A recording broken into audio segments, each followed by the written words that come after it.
Hello, everyone. Welcome to episode 167 of Lonely Gods. I am your host, David, and I'm joined here, as always, by Kate. Hi, Dave. Hi, Kate. We talked for 20 minutes about Discovery before starting the show. Talk about 20 minutes about Star Trek Discovery. It's okay. I really like it. It's okay, but danger lies ahead unless they get their poop in a group. I don't disagree with that, but I really like what's happened so far. It's about as good as Voyager. Yeah, I don't know what that. That doesn't mean anything to me. Voyager is the worst show, but has its moments. I always thought everyone thought Enterprise was the worst show until you told me that wasn't true. Well, no, most people do. Voyager and Enterprise is pretty much like the interchangeable worst show of the series. But Enterprise has its fans, and I'm one of them. So I tend to think Voyager is the weaker one. But I mean, Enterprise started out worse. But the thing is that it eventually got its shit together halfway through and became a really good show. Whereas Voyager kind of stayed pretty mediocre the entire time. I think that's the difference for me. But anyway, that's not Doctor Who. That's not Doctor Who at all. So, no. Speaking of Doctor Who, that second Harry Mudd episode also made me think of Doctor Who a lot because it was all timey-wimey. Anyway, so we have 3 audios to talk about this week because we have, only one more trilogy left? 2. 2? Fuck. Come on.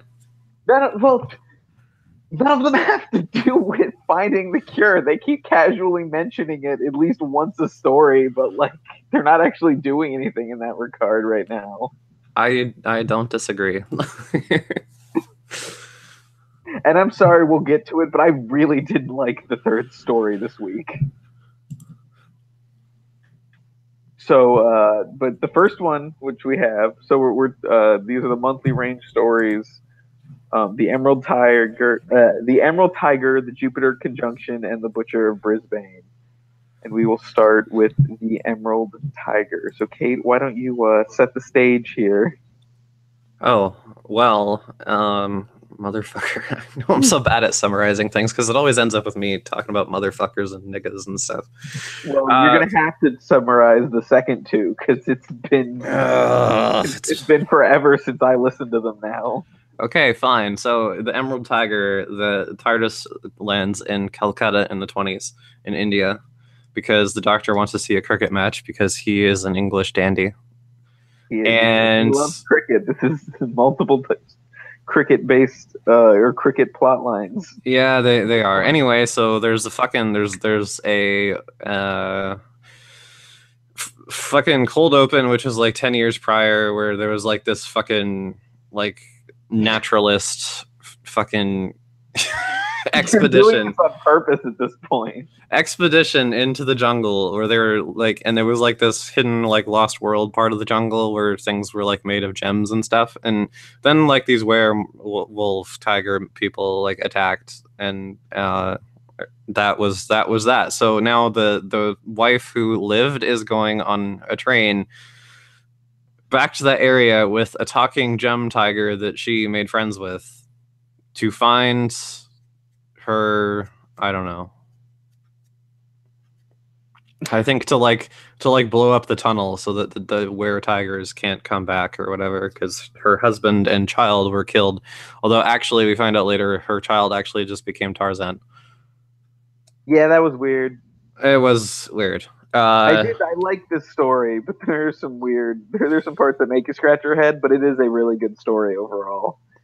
Because there's this thing called the Emerald Tiger, which infects people's minds and exerts influence on them, not just humans but creatures as well, and turns them into were beings with gem attributes, and it's kind of exerts a mind hive mind control on them. And there's 3 tiger siblings. There's the sister who's nice and on the train with the lady. There's the brother who is a pussy and presumed dead, and then there's also Shao Kahn or whatever the fuck the main brother is. He's bad. So yeah, when they're in Calcutta, Nyssa gets bitten by one of the were tigers, and she becomes linked to the were-tigers too, and they all go on the She gets train. brainwashed again. They go on the Kind of. train. Her and the doctor are like, no, wait, okay. So there's also this colonel guy who like stole from the embassy. Yeah, you skipped the colonel who did he kill someone too or no? I don't remember, but he stole he from the stole a embassy, and he like briefcase he from it. flees onto the train where the lady and the tiger are going to the Lost World, and he causes problems because he's an asshole. Anyway, so Tegan and Turlough hop on the train because the TARDIS is on the train and going away because they need to go into the TARDIS to get the rabies kit so that Nyssa doesn't explode. Meanwhile, the Doctor and Nyssa meet up with this like Indian professor guy and commandeer his vehicle, and they try to follow that train with him. And then The train derails. the train derails over the cliff into the Lost World, and that's very sad. And the Doctor and Nyssa watch from a hot air balloon that they stole from a random hunter. They borrowed it. They borrowed it in theory, but then they fucking crashed it. So They did crash it. Yeah, and they think, oh no, Tegan's on board, because naturally Turlough escapes because he'll jump off at the slightest think of trouble. So then they go to the Lost World and they confront the evil Shao Kahn, and they just he's like merged himself with the Emerald Tiger, and it turns out it's like this kind of meteorite that can turn things into other things that would apparently be useful in the fight against Richter syndrome, but alas, it's destroyed because they destroyed Shao Kahn, and that's pretty much it. Also, the robber colonel guy is like eaten by gem scarabs like the mummy. Yes, that does happen. Yeah, because there's bugs that are gemstones, and it's awesome. Yeah, I really enjoyed the story. Yeah, this was my favorite one this week. I think it's a really, really strong episode. I don't think we've actually been to India before, like Raj India and Doctor Who. And it's a nice like adventure story, and everyone gets time to shine. I think India is a big enough place where you can do the Lost Civilization story. Well, I mean, especially during the 1920s, absolutely. Yes. And there's really like standout action scenes, like the train crash sequence is really well done. It's fucking awesome. And even though Nyssa is infected, she's not incapacitated, and in fact, like she gains extra abilities from the tigers, and she's not really brainwashed per se. More that she has to hold off Shao Kahn because she's connected to the hive mind. Not really. No, she technically she gets influence. It's similar. Yeah. It's a running theme with Nyssa where something happens to her mentally. Something happens to her brain. Her beautiful, beautiful brain. Actually, that's the one thing too, is like when they like purge the Emerald Tiger influence from her, like because it's like mimetic or whatever, like it de-ages her, and I'm not really sure what the point of doing that is, because it doesn't matter to the other stories at all.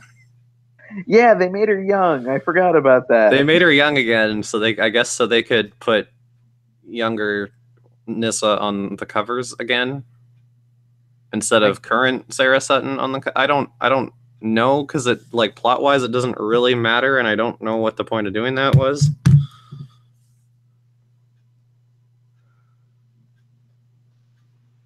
So weird.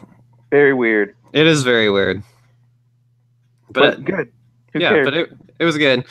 I liked the Doctor screaming at Turlough because he was mad about Tegan allegedly dying. Yes. That was. I mean, we all know Tegan's not dead, as much as we might wish it sometimes. But it was handled really well, I thought. Just how like absolutely like pissed the Doctor was about the situation. And I ended up liking the Emerald Tiger. I was worried, especially when it started. I was like, "Oh no!" Not cricket.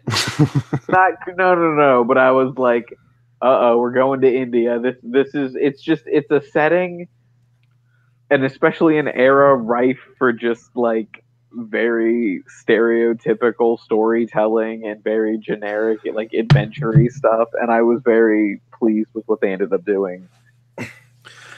Well, I mean, personally, I've always liked the Indiana Jones, Tomb Raider, Lost World, whatever kind of adventure stories. So this to me this was a nice thing for Doctor Who to try its hand at, and they definitely picked the right spot and the right time for it.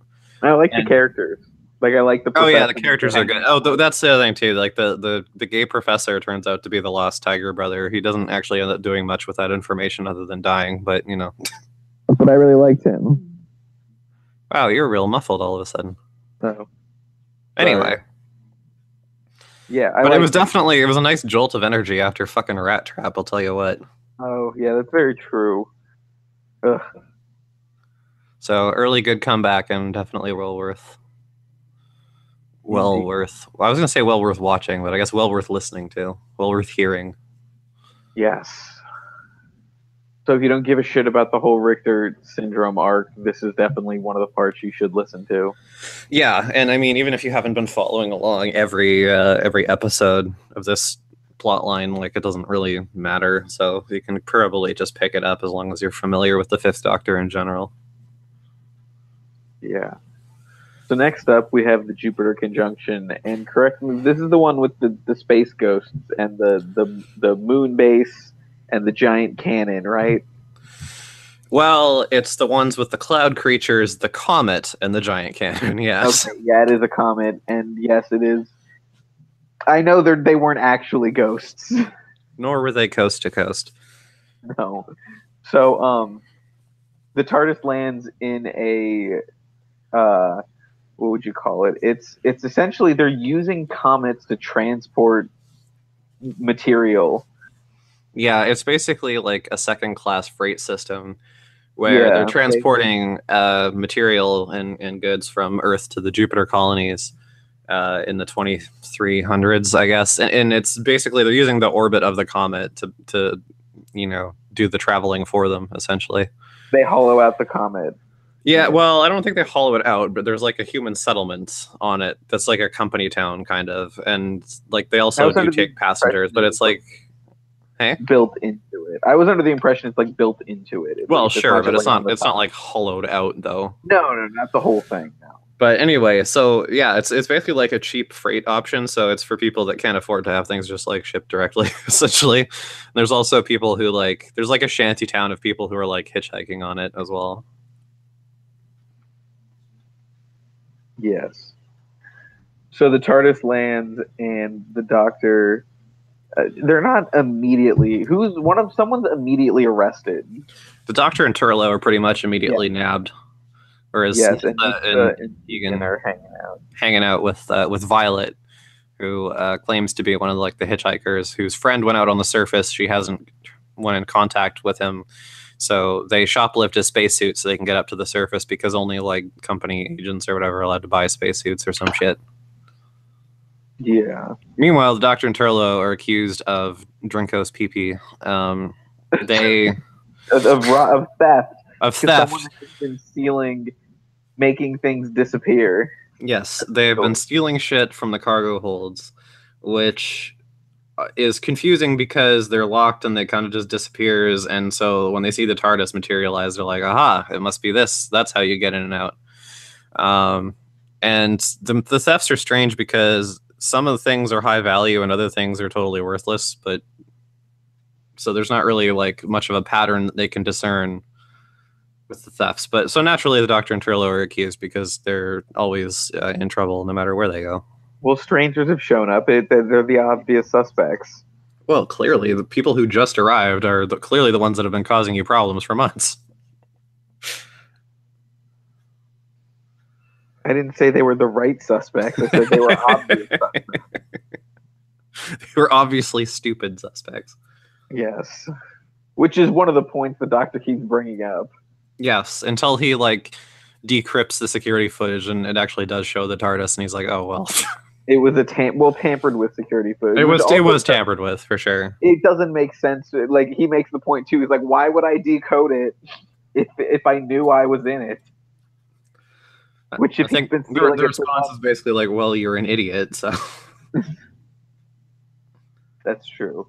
But I really quite enjoyed the story too. Not as much as Emerald Tiger, but I did really enjoy this one. I thought the ending, while fun, falls a little flat because basically it seems like there's like corporate espionage going on. Like there's the lady running this operation. There's clearly something suspect about her, and there's all this murmur in the background about how the company's like on the verge of bankruptcy just because. They can't afford to take the loss from this from the missing cargo. Right, but they're like barely solvent, and like because this mode of transportation is kind of becoming outdated at this point. Well, But the thing is like the trip from on the comet from Earth to Jupiter is a long one. But on this cycle they have conjunction, so the trip will be at its shortest. But the next couple of trips will be long. So if they lose money on the cargo they're hauling now, they won't have a lot to see them through the tougher times coming up. except for the fact that she's the one stealing the cargo because they're building a giant laser. They're building a giant fucking laser because the Jupiter colonies are, at least in theory, are like upset with Earth because they've declared war. no, Yeah, but they've declared independence, and so they're building the gun. Yes, they're building the gun as a thing, and there's like a crazy major on the opposite side of the comet who's building the gun. Which it's a very weird, very just generic left turn, but I found it thoroughly entertaining the way they do it because yes, the major's crazy, the lady's basically crazy. Oh, and it turns out that like the hitchhiker that Nyssa and Tegan hooked up with is actually like from the Jupiter. No. She's also from the Jupiter army thing. But the thing is like that Jupiter and Earth have actually like reached an accord. They're like but she's deliberately jammed the communication so that the guy building the gun does not know, and she can fire it anyway. Yes. And they've made a contract with these cloud creatures that are from Jupiter, the Jovians. Oh, imagine that. Wait, no, I thought it's not the hitchhiker. I thought the hitchhiker was trying to figure out what the fuck was going on, and it was the lady that. No, the admin of the colony thing was like in on it, but she wasn't from the Jupiter thing. But there's another female character that was on their side. I thought that was a security officer. Okay. She was like the junior security officer under Falco, who ended up in a shuttle crash, and she got promoted. Yes. Okay. Yes, I liked her. But yes, the hitchhiker. Yeah, turns out she knows the piece is going to happen, but she's been convincing the native people of Jupiter, the cloud ghost or the cloud aliens. Yeah, they're very secretive, and they're very like worried about. They have been told that Earth wants to like detonate Jupiter into a second sun. Yes, which is all lies. Which is all lies and completely insane. Unless you're Arthur C. Clarke. But they've jammed the communications because they want to fire the laser to start a war. Mm-hmm. But even though the actual government of Jupiter and the government of Earth have reached a peace agreement, though as soon as they hear that, the crazy general guy is like, well, I'm going to fire it anyway, because what else am I supposed to do with my life if I just built this laser for nothing? And it's like, that's not a justifiable reason to kill a ton of people. It's because I built this gun, I guess I should shoot someone with it. Like, but... So yeah, and they end up taking out or they don't take out the giant laser because it's going to fire, but they fuck up its aim by there's an unstable zone in the comet. Didn't it turn out they made it unstable too? Well, I mean, the Jupiter guys did, but so what happens is like the Jovians have been sent to slaughter the colony, and the Doctor manages to have a bit of a discussion with them, gets them on side, and so they detonate like explosive cargo all at once, so like it spins the comet's orbit or whatever off kilter, so that they don't have time to shut down the gun or like manually change the aim, so they spin the comet off kilter so that when the gun fires, it doesn't hit anything. Yes. And also, like, yeah, it basically destroys the comet settlement, and the unstable zone like shears off with it. Yeah, I did like. And Nyssa's still inside, so she must be dead. It was so terrible. It's It has been like 2 weeks since I listened to this, but it was I did enjoy the story quite a bit. Yeah, I think it was a solid one, and I liked the comet setting. I thought it was an interesting sci-fi idea. Me too. Because it just makes sense to me that like even when you've got spaceships and stuff, not everybody's going to be able to afford warp drive or whatever, right? Like there's always going to be people like slumming it on this slow, shitty way of moving around. And I liked this is one of the rare instances where the TARDIS crew will show up in the middle of a problem and be immediately blamed for it, where I thought it works because they were literally just being used as scapegoats. The people doing the blaming were also the ones that had caused the problem in the first place. Yeah, that's a good point. I mean, I didn't really think of that, but I just enjoyed how the Doctor's reaction was basically like, "Oh, come on." Yeah, which I really like. I really like the way it was handled, because usually when we show up in this situation, it doesn't make sense. It's like, why are they being blamed for this? It's just for plot reasons. Whereas here it was like, no, they were being blamed on purpose, even though like they knew it wasn't their fault. Pretty much. I also really liked how during the trial, like Turlough pretends to turn on the Doctor and like go evidence in exchange for immunity. Yes, which when that happened, I was like, because the Doctor was hurt, and I was like, no, we've been with Turlough. Like I knew, like it wasn't. He's got something up his sleeve. Yeah, and I knew he wasn't turning on the Doctor to save his own ass. Like no, not anymore. He would do that, but he's matured. Like, he's a growing 6 boy. audios ago, he would have done that. Not now. Sure. But yeah, and I thought they had some interesting core ideas. They fleshed them out really well. I thought the villains were interesting. And it's just a really well paced story too. Like it develops very nicely. It ends up in quite a different tone than it starts out with. It goes from corporate espionage to space ghost massacre to giant lasers, but it all like unfolds very well, and it doesn't feel jarring, and it's just space laser, and it's fun. It is fun. And I think the regular cast is very well served by this. The guest cast can be a little bit hit or miss, but in general, it's well written. But this was the episode for me where I just kind of was thinking to myself that like at this point in the story arc, we're in like what, episode 11 or something. Like there's been so little development with the Richter stuff, and I was thinking about how both like Emerald Tiger. Eight, whatever. But like by Emerald Tiger and by this story, like Nyssa has a lot of stuff to do in these episodes. Nyssa has had a lot of stuff to do in many of these episodes, and yet she hasn't made really much progress. And I hate to say it, but Rat Trap was probably the one with the most focus on the actual plot. And it was so bad. And then I was also distracted by the music, because there's like this creepy choral sting that they use to like represent the Jovians, where it's like nah as a transition thing. Yes. And that exact like little choral sound effect is also used in the Halloween levels on Little Big Planet. And it was really distracting. And it's not their fault, because why would they care what Little Big Planet did? But I care. But wasn't this made before Little Big Planet? I don't think so. I think this was like 2009. When was this? Jupiter conjunction. When did this? Oh, of course, I'm getting astrology stuff. Big Finish. This came out in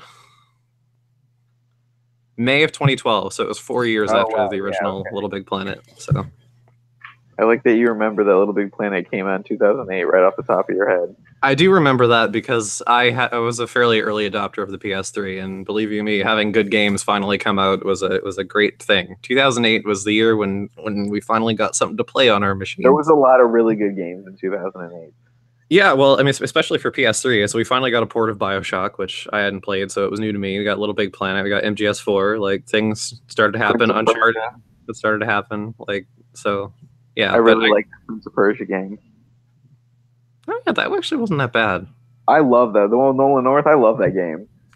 Anyway, let's talk about the bad story for this week, which is the Butcher. I strongly disagree. It's fucking stupid. It's so dumb. Okay, I somewhat less strongly disagree because we discussed this a little bit last night, and I have mellowed my opinion slightly on how much I liked it, but I don't think it's bad.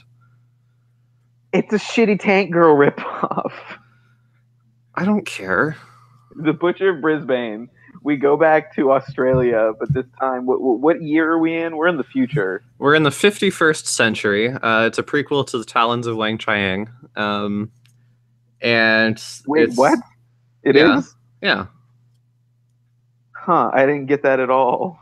I was mostly upset. That's because you're a moron who doesn't remember continuity. That's okay. This is a prequel to the Talons of Wang Chiang. It's showing the origins of Magnus Greel, who is referred to in Talons as the Butcher of Brisbane. And it also shows the origins of Mr. Sin, the creepy Chinese doll, for no particular reason. Oh yeah, okay. And I forgot about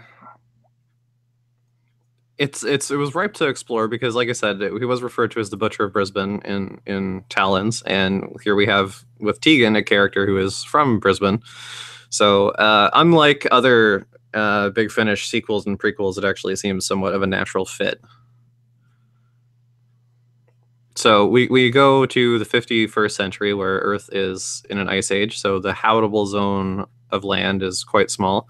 And the Icelandic Alliance is on a Cold War sort of antagonistic footing with the Supreme Alliance of Eastern States, for whom Magnus Greel is currently the Justice Minister.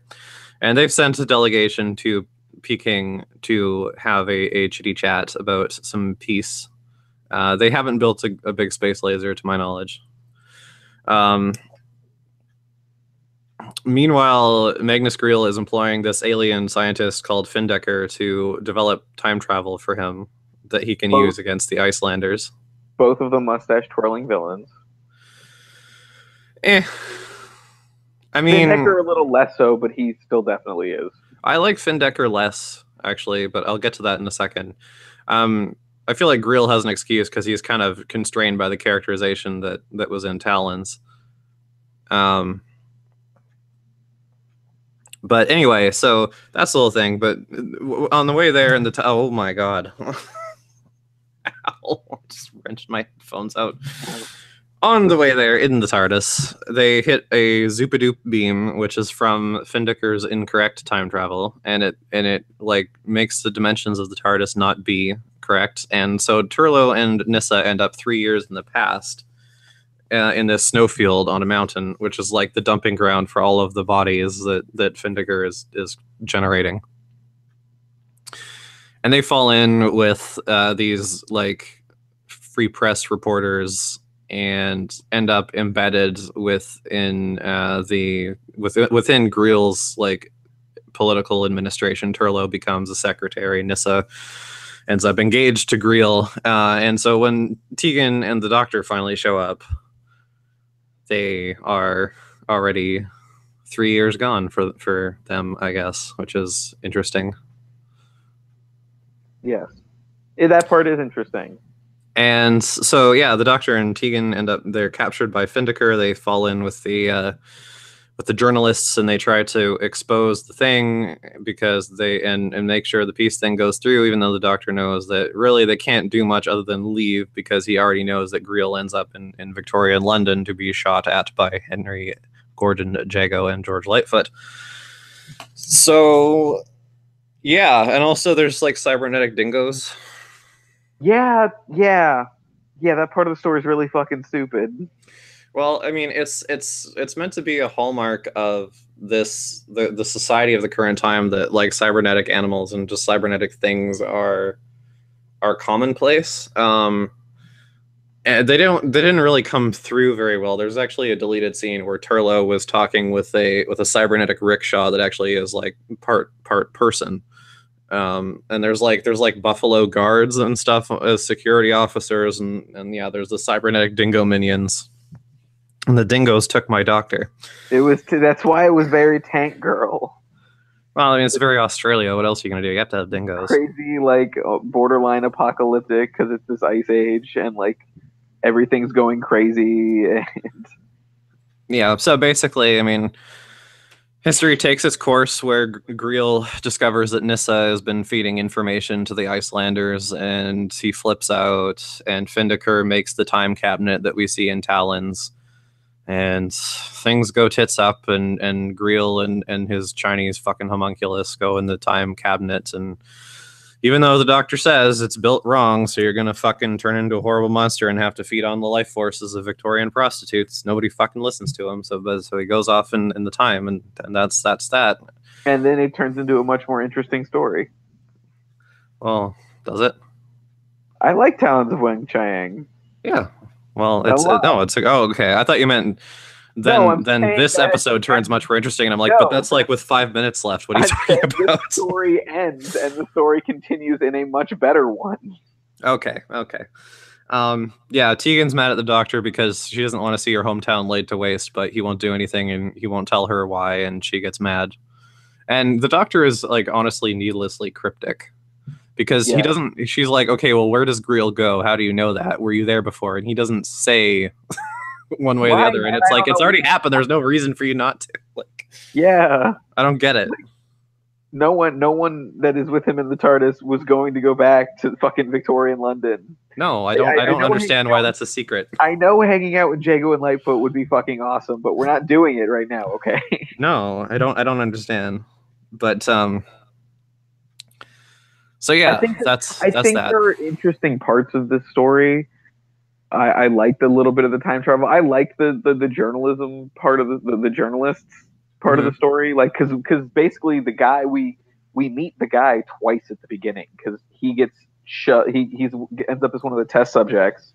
Right. Okay. Because like Findeker, much like Greel will later have to do, Findeker is like feeding on the life force of his test subjects and prisoners because the radiation from his shitty time travel is killing him. So he's like sucking up their youth, and they turn old, and then he like dumps them through a portal into a snowfield 3 years in the past, which is where Nyssa and Turlough first arrive. So yeah, they meet Ragnar as an old person dying in the snow because he's been sent back, and he already knows them. And then you get to see leading up to that the young Ragnar ending up in that situation. Yeah, which that part of the story is actually really good. So I could see why you liked this story, or at least parts of it, because there are some good parts. But Jesus Christ, when I first finished listening to it, I was really enthusiastic about it, and then I sort of like thought about it. I know.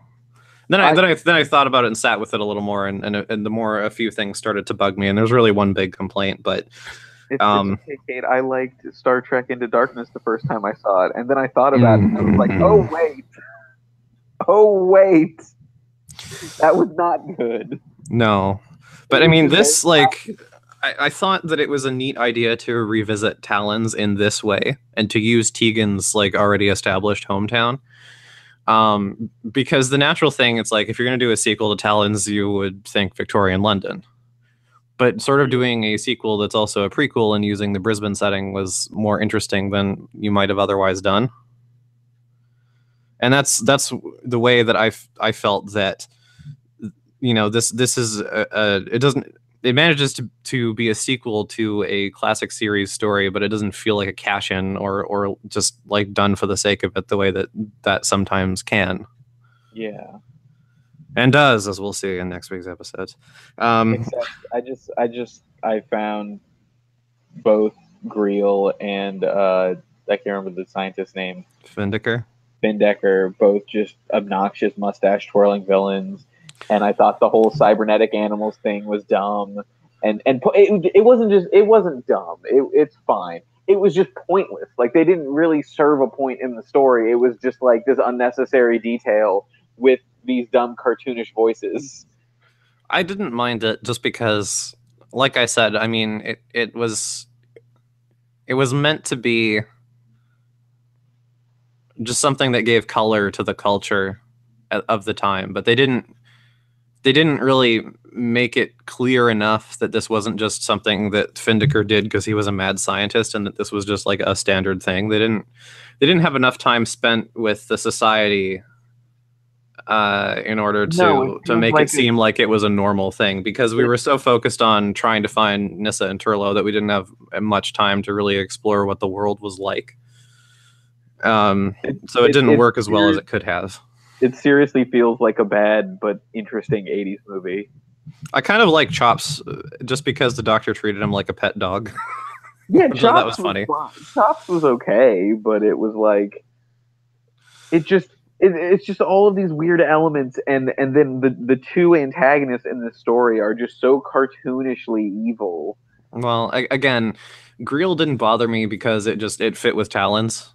And if you didn't realize it was a prequel to Talons for some reason, then I can see why he might seem more one note than you would like. He was he was a monster in that, like literally a monster in that story. Yes, that's true. But here's the big issue for me though. I don't think Findecker was a necessary character in the story. I don't think he should have been there. Because the problem is that in Talons, when the doctor calls him the Butcher of Brisbane and talks about how he was like this heinous war criminal and evil overlord, Findecker did all the killing. So like for the most part, until he went crazy at the end and stabbed a couple of people, Greel did everything. He was an asshole, yes, but he did everything indirectly through Findecker. So it didn't like feel like this visceral, like a bad guy, the way that like Khan from Star Trek felt like a bad guy who was like this warlord. He felt like he was a civil servant who went off the deep end, and that just doesn't really stack with what I felt like we had, the idea that we had of him from Talons. And it kept him like it was all on his orders, but like it kept him one step removed from the actual atrocities, and I don't think that was a good call. And he just goes, but he is still he's this mustache twirling evil politician, like just so paranoid, and like I didn't understand necessarily like the way that they characterized him in this, especially if you compare it to Talons. Like I don't understand how we got to this position of power with the way they set the world up either. Well, like I said, that like I don't think they fleshed out the society enough, and I don't think they should have had Findecker. I really didn't like him. Like Greel was fine at points. So I had some issues, and he brainwashes Nyssa. Well, very briefly at least, thank God. Yes, but as soon as he hypnotized her, I was like, "Are you kidding me?" I knew, and as soon as anytime anything happens to Nyssa's brain at this point, I feel like take a shot. And I have it's like, oh, Kate and I are going to talk about this. Become a running gag at this point, basically. But having said that, I liked the idea of Turlough basically as like an undercover spook. Me too. And I enjoyed Tegan having butting heads with the doctor over this stuff, because Tegan can be aggressive on the best of circumstances, but like this is her hometown and she's seeing it destroyed.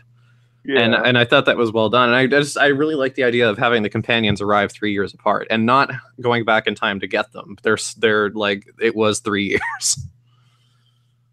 So well, I mean, because technically they found them, so they couldn't go back and get them. Yeah, for sure. But I thought that was an interesting idea, because like you could do this before, because I think they kind of did a similar thing in Common Men, where Nyssa was like a little bit further back than the Doctor was, but they didn't meet, so he could just come back and get her. Yeah.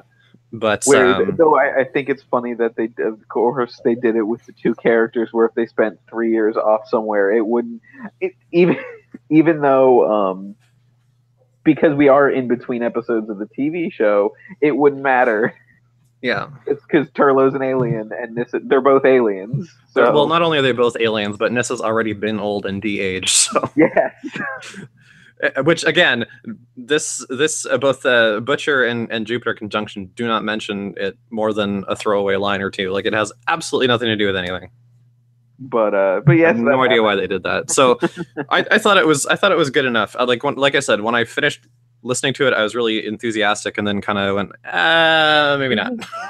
It was too cartoonish for me. I don't like when Doctor Who gets this whimsical isn't the right. I get it. It's not the right word, but you know what I mean. Yeah, I know what you mean. I know what you mean. It's just, I just think that this could have been a stronger story had they fleshed out the setting and had they gotten rid of Findecker and just had Greel be the monster in the first place. Less attempts at comedy. Yes, and also Mr. Sin was like a needless distraction. He didn't eat up a lot of airtime, but it's like I don't need an explanation for where the Chinese doll came from. Like he could have just made him in Victorian London. Yes, but I mean, why did that happen? That was a totally unnecessary plot. I think and again, this isn't really fleshed out very well, but I think the intention is that I'm pretty sure in this story and maybe in Talons as well, they mentioned that Mr. Sin has like the mind of a pig or something like that. I think the point is that he was supposed to be somewhat like the dingoes and the other cybernetic creatures in the body of the Chinese doll. But again, that's not necessary. I mean, an evil like soldier experiment that for some reason Greel gave as a gift to a small child. That then tried to stab him. To then wake up and stab him later. And then Greel's just like, haha, yes, it worked. And it's like why? Why did that happen? I don't get it. And it's like, there's no reason that he couldn't have invented him once he got to Victorian London for his Chinese stage act. Like, yeah, but there was literally at minimum one part in all 4 of these episodes that made up this story where I was like, wait a minute, why is this happening? Like, this is so pointless. So, okay, so it's not as bad as I would. No, I still think it's a decent episode. It's just, but I dial down my opinion as you dial yours up. I guess I would put it. I would not call it decent. I would put it like at least a step below that. But mediocre, I suppose. Yeah, basically, very mediocre. Just because it is that rare blend of some really interesting and good ideas with just a lot of really stupid shit that just muddles the whole disappointing execution. Yeah, fair enough. So, but I mean, but it was definitely. I don't know if I'd say entertaining, but like it held my attention the whole fucking time.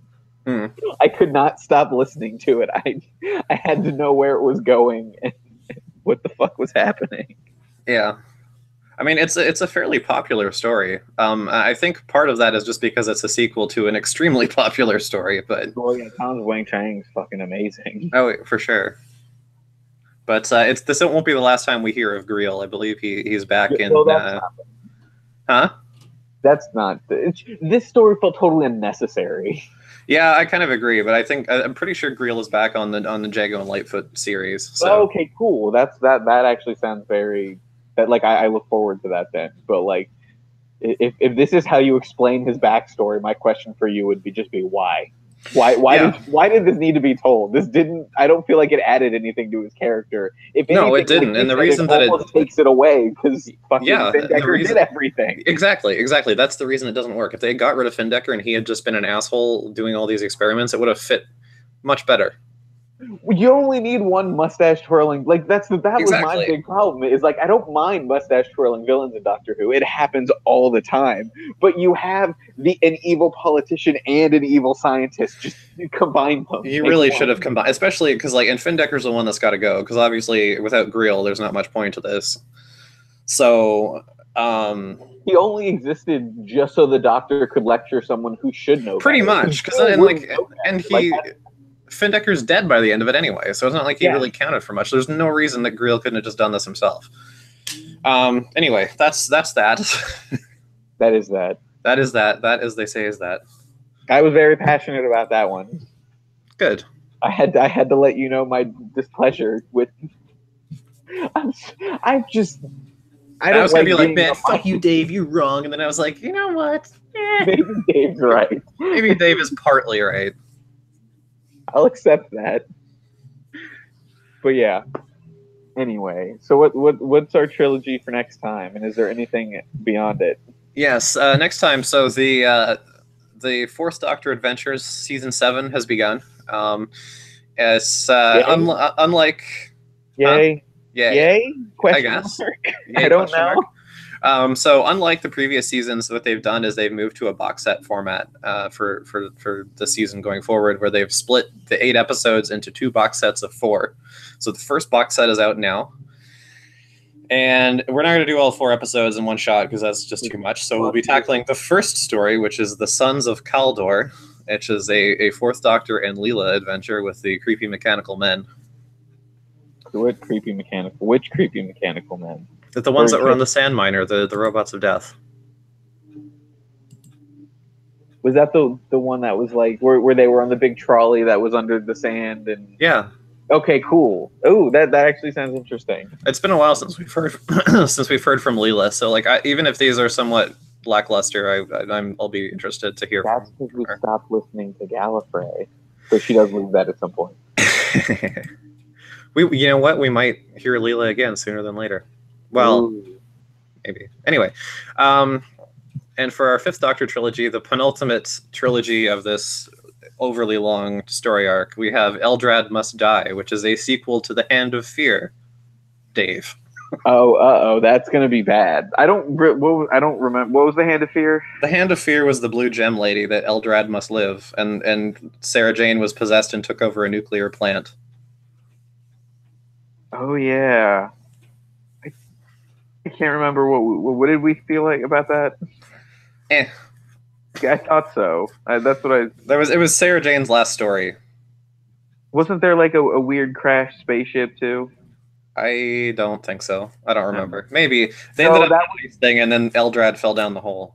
No, I was thinking about the tentacle moss monsters in the. No, maybe. Well, anyway, if you don't remember Hand of Fear, maybe look that one up before you listen to Eldrad.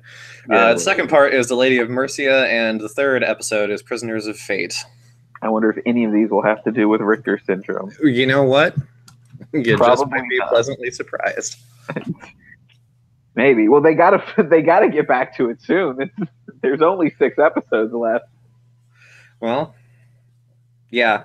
This is the Richter syndrome thing is pretty weak for a Big Finish story arc. If I'm honest with you, It's not necessarily in terms of quality, but like in terms of like actually, dealing with the arc. It's not. It should not have been sold as a story arc.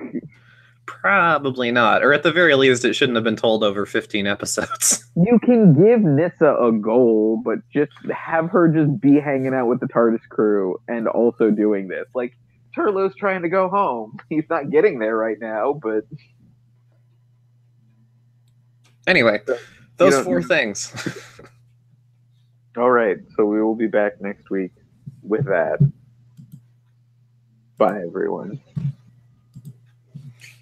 Tom Baker and Peter Davison, shit your draws.